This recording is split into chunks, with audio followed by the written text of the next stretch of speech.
Okay, this is our wrap-up segment called Work in Progress, Kryptonite Bloopers, blah, blah, There's a learn from blooper. our mistakes.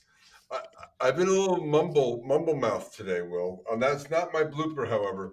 My blooper today is kind of twofold. One is I mentioned earlier, we got some new software from and I spent the better part of this week learning the new software and playing around with it rather than doing work. So I might owe you a couple of things.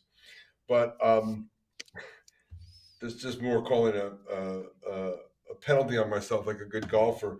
But before you got on, Yeah. James and I were talking. I didn't have record on yet, or else this would have been played somewhere along.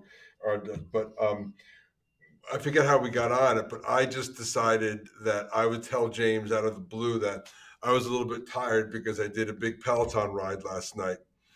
And he looks right down the barrel of the camera and he goes, I thought there were no humble brags on this show. I was like, oh, God. Oh, wow. I wish that had been recorded. You I got called out know. because you I love calling know. people out on that. I know. What do you got, brother? Thank you, James, for that. So mine's an interesting curveball blooper. It's a blooper that's probably TBD.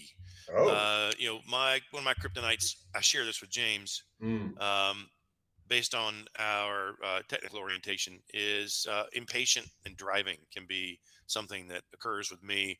As John mentioned early in the show, during our recording before we started, I've got a elbow surgery coming up tomorrow. It's outpatient, and I'm booking Thursday just like a normal day, Yeah.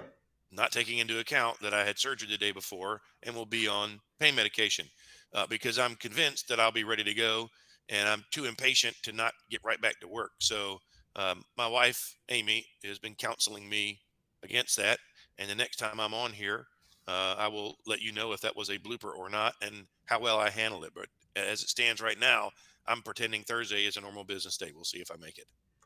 I will tell you, brother, the day after is usually the worst day. Just because the pain meds have mostly worn off and what you can administer at home is not as good as the good stuff they give you. So we have a meeting on Thursday. So next time we record, we both will be able to report back on That's this. right. You'll get to see what in the world I I look get like to see tomorrow, that. or yeah, Thursday. Yeah. James, what do you got? Yeah, I'd say bloopers for me. I mean, one of it kind of goes back to this. Like, we've been talking about this podcast for a while, and I was Yes. telling Will that we've been crazy busy at work and so many things going on, and my calendar is just a block. And then I was looking at it today, and I was just like, all of a sudden, all this stuff started popping in. I was like, oh, I got to start rescheduling stuff like right now. So I pushed it all to tomorrow. Hopefully, I can do it all justice, but it's not like tomorrow wasn't already filled.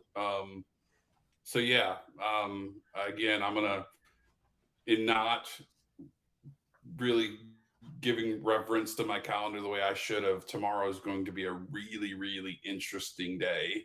And then on top of that, I think my son has a baseball game tomorrow too. So I got to figure out how to get it all done and get to the field on time to help with coach baseball game. So Well, let's let you get out of it's going here. to be interesting. Yeah. I feel like I might be pretty abrupt tomorrow. Yeah. Yeah. It'd be a good day to test your leadership traits under stress. Exactly. James, Without a doubt. Will, have a great week. Bye, Beautiful all. show. Thank you Thanks, so everybody. much. All right. Bye.